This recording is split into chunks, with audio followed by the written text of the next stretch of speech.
Çox çətin dövrdü bu saat. Mən pisə yaxşı deyə bilmərəm. Yaxşıya da pis deməmişəm ömründə, əgər olsa yaxşı. Bəli. Həmişə yaxşı demişəm. Dünən yox, sıra günü idi. Təsadüfən belə baxdım. Gördüm bir klarnet çalan oğlan çaldı. İnanın ki dayandım, qaldım. Adı da Zahid oğlanın. Mən onu görməmişəm, üstü də məni görməyib bəlkə də.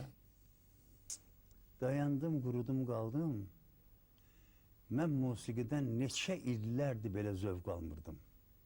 Ki bu Azərbaycan musiqisindən. Bəli, bəli. Bu necə klarnet çaldı? Ta onun yanında oxumaq o sənədi körrüyür. Musiqini körrüyür. Ona münasib oxumaq yoxdur. O qədər sevindim ki, bu mənim üçün tapıntı oldu. Neçə illərdən bəri bir sənətkar tapdım qulaq asmağa.